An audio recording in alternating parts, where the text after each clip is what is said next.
The accusation that the committee has denied access to the minority records is categorically false.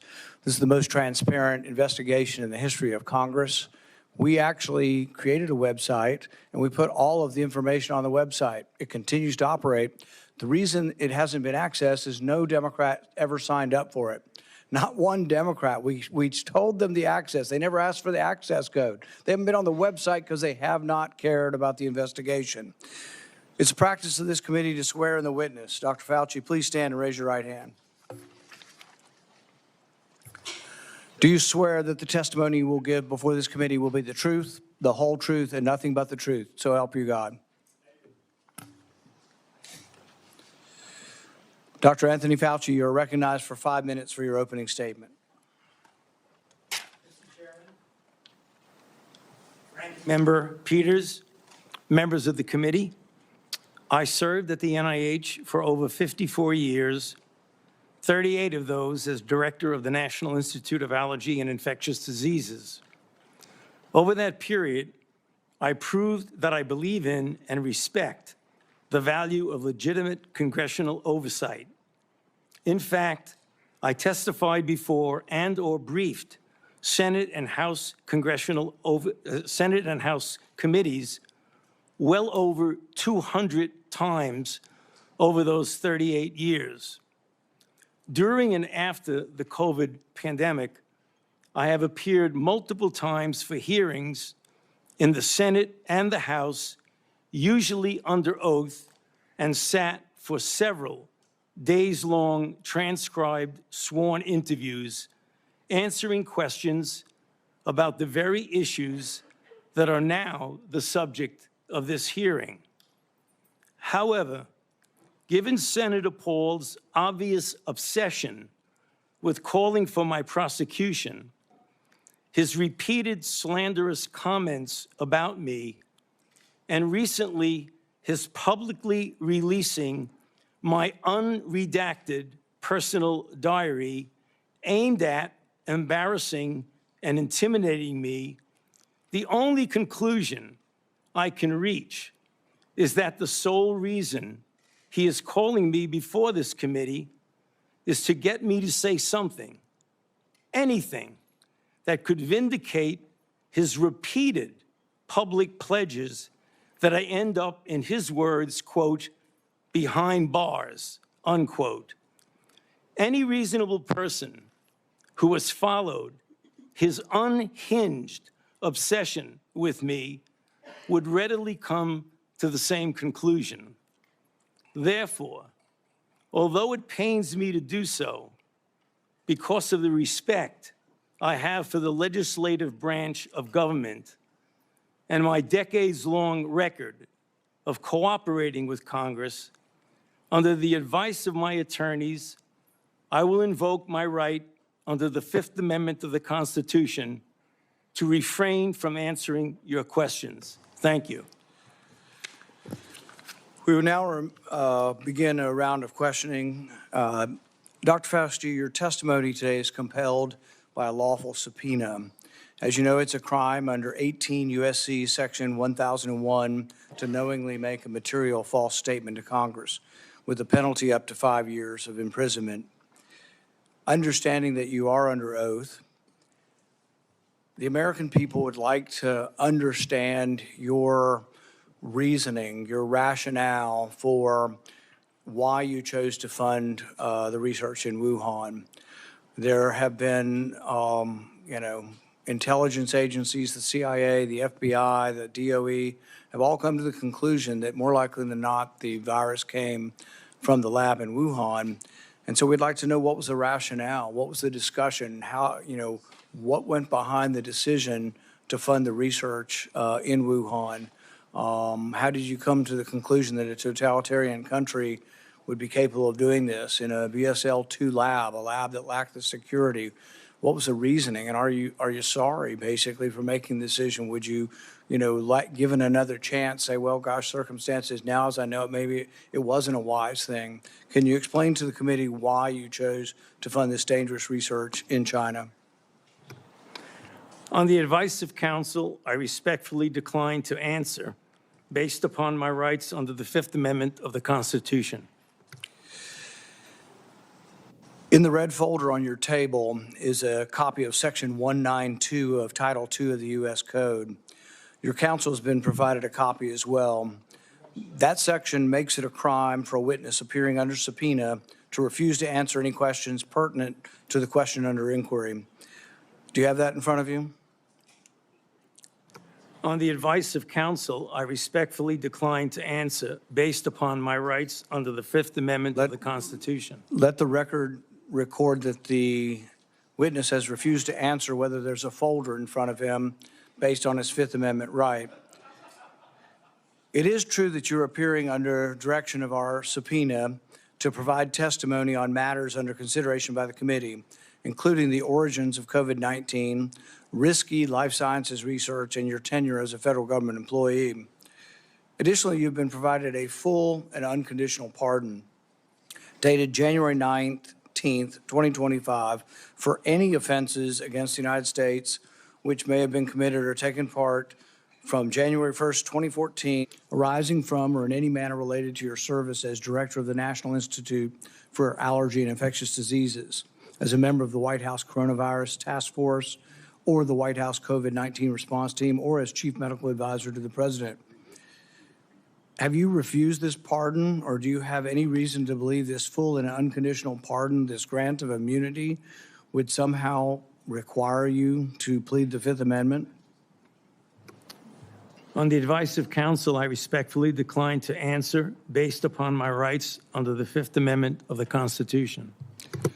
Based on the facts presented, I'm going to direct you to answer the questions. The committee has issued a valid subpoena.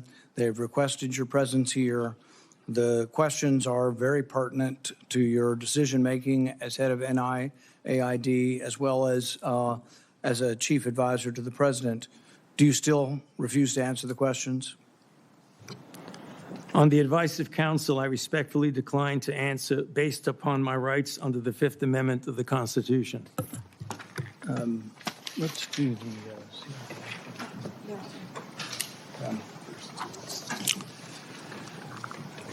Dr. Fauci, were you ever made aware of gain-of-function research on monkeypox being conducted at the National Biodefense Analysis and Countermeasures Center, NBAC, at Fort Detrick? On the advice of counsel, I respectfully decline to answer based upon my rights under the Fifth Amendment of the Constitution. Dr. Fauci, did the CIA ever transfer funds to NIH under an interagency agreement? On the advice of counsel, I respectfully decline to answer based upon my rights under the Fifth Amendment of the Constitution. Yeah, but I think possibly. I'm going to, but I need the long list of the gain-of-function questions. Dr. Fauci, did the NIH ever conduct research for or in coordination with any element of the intelligence community, CIA, ODNI? On the advice of counsel, I respectfully decline to answer based upon my rights under the Fifth Amendment to the Constitution. The reason why these questions are important is, President Trump has done a ban, and we're glad that he did a ban on gain-of-function research. So we're better off than we were when we had an advocate serving as head of NIAID, an advocate for gain-of-function research. There is still, though, a question, though, whether or not the intelligence community is adhering to that order. There's a question of whether or not gain-of-function research is still ongoing. And these are important questions the American people deserve to know. Dr. Fauci, have you been read into any classified Department of Homeland Security program, any prospective special access program concerning gain-of-function research? On the advice of counsel, I respectfully decline to answer based upon my rights under the Fifth Amendment of the Constitution. When we look at the research in China, the gain-of-function research that you've denied was gain-of-function, one of the things that startled the scientists when they saw COVID in the first couple of weeks was when they looked at the sequence of it, they said, oh my God, there's a furin cleavage site in it. And in this particular family of coronaviruses, the Sarbeco viruses, they'd never seen this before. They were also startled to look at it and see how it was coded for, what the codons were, and to discover that the codons used out of 36 different possibilities turned out to be the one that was commonly used in gene manipulation by scientists. Dr. Fauci, were the scientists at the Wuhan Institute of Virology capable of inserting a furin cleavage site into a coronavirus? On the advice of counsel, I respectfully decline to answer based upon my rights under the Fifth Amendment of the Constitution. So one of the experiments that was pretty common was they would take the backbone of a SARS virus, and this would be a SARS virus that the backbone itself wasn't that dangerous, but then they would dig through guano, 300 feet underground, bat guano. They'd find other viruses, unknown viruses. They'd take the S protein off of an unknown virus and stick it on a backbone. And then they would infect mice that have humanized cells. And they were trying to discover if they could create a virus that infects humans. Now, many people would say, well, gosh, that doesn't sound like a really good idea to create viruses that don't exist in nature to see if they'll infect human cells. What if one escaped? What if you keep infecting this and do serial passage, you actually adapt the virus to be infectious to humans? So the question is whether or not Dr. Fauci, the Wuhan Institute of Virology, was combining an S protein with one virus with the backbone of others, and could this lead to a virus? Maybe it wasn't even predicted, but could it lead to viruses that gained in function and then could lead to a pandemic? On the advice of counsel, I respectfully decline to answer based upon my rights under the Fifth Amendment of the Constitution. One of the arguments that you and others have made against this virus coming from the lab is it couldn't have come from the viruses that have been published. And nobody's really arguing that. I think from the very beginning, people acknowledged that the viruses that have been published are too far evolutionarily distant from a virus that could have become COVID-19. But what has never been acknowledged by the side who tries to call the other side a conspiracy theory, which is really something you don't usually see in a scientific debate. This is the first time I've ever seen an article printed in Lancet by your friends who called this a conspiracy theory. You know, these are the kind of things you see as a screed on a political, website. You don't really see this in science. But when they release this as being a conspiracy theory, we're wondering that when you do this, when you combine these viruses and are able to grow them in humanized cells, whether or not this kind of risky research, whether you call it gain of function or not, whether you use the definition of gain of function, whether this kind of research should have had more scrutiny. I think in your House testimony, you testified that you never traveled to China and that you were unaware that anybody at NIH ever examined the labs, that you trusted the Chinese scientists. I think you've said that even recently, that with your discretion, you trusted the Chinese scientists. The problem is that even in our country, we trust our scientists. They're good American scientists, probably doing the right thing for America. But at the same time, we oversight to make sure it's not dangerous research, but we also investigate the lab. I believe Fort Detrick was one of our main labs, was closed down in the last year or two because of, research institute, a research incident that was dangerous with dangerous pathogens. And so the American people would want to know, how could you approve this dangerous research in China, say that you trusted the Chinese scientists, and then in the end, you had to admit that you'd never been there, and none of your inspectors had ever been there? Dr. Fauci, had any of the labs where this dangerous research was occurring, were any American lab oversight or lab investigators, did they ever appear in these labs to make sure that they were safe labs? On the advice of counsel, I respectfully decline to answer based upon my rights under the Fifth Amendment to the Constitution.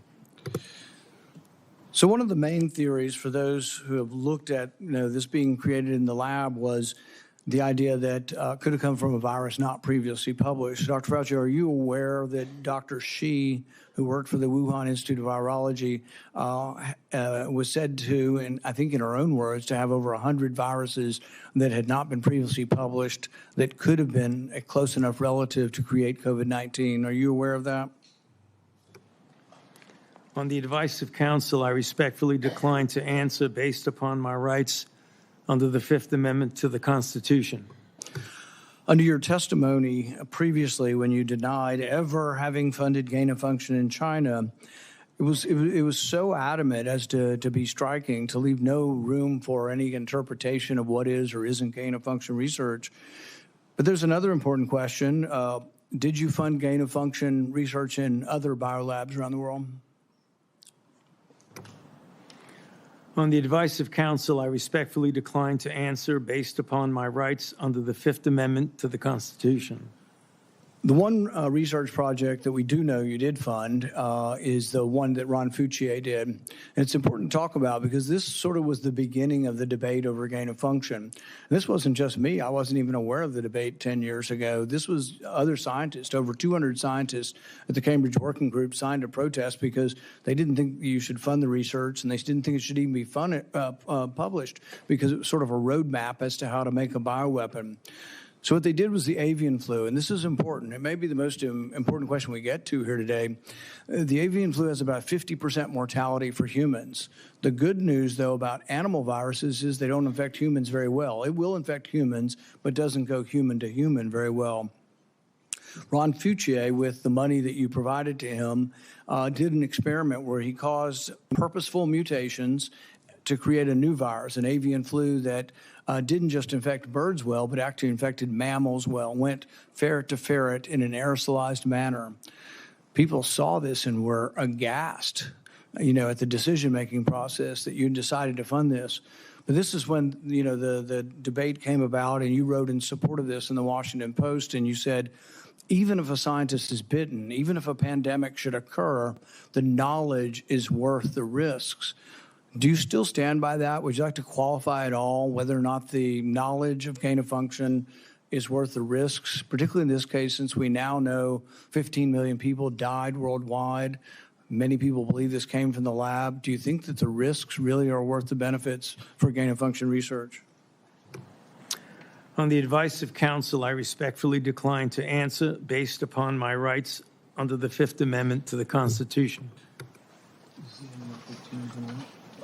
Yeah. All right. We're going to finish with this question, and it's based really on that statement, that general statement in your support for gain of function, the idea that the benefits outweigh the risks. So there are many other people who disagree, outweigh the risks. On the advice of counsel, I respectfully decline to answer based upon my rights under the Fifth Amendment to the Constitution.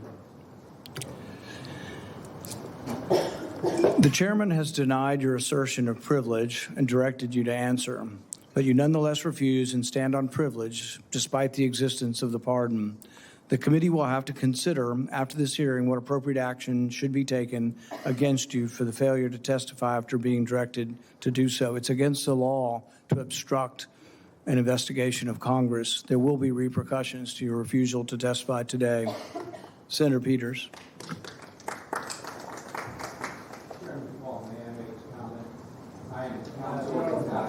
You're not recognized. You're not recognized.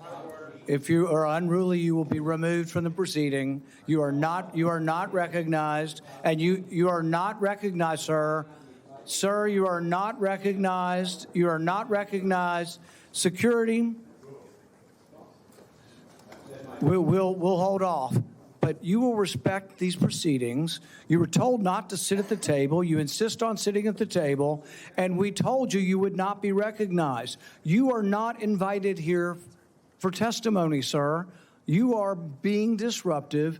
Would you behave this way in a courtroom? No, because the judge would put you in jail. I can't do that today, but I can have you escorted from the premises. So I would say, sir, sit quietly and don't say another word. I said, sit quietly, you are not recognized. Another word and you're gone.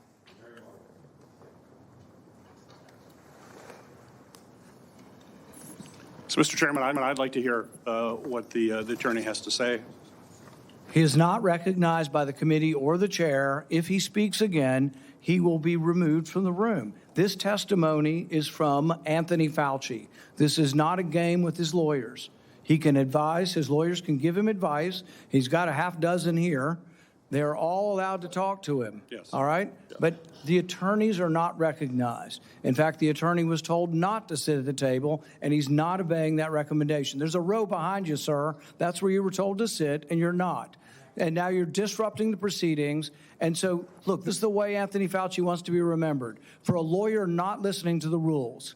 That's the way you want to be remembered, and that's what you're going to do. You are not recognized, sir. Security, please remove him from the room.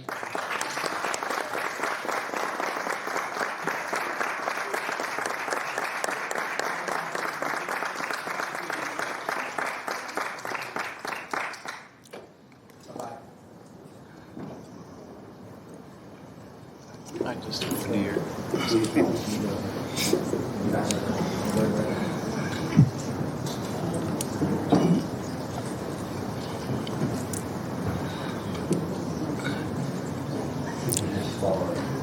Let the record state that Dr. Fauci will still have the advice of the other half a dozen attorneys that he brought along today.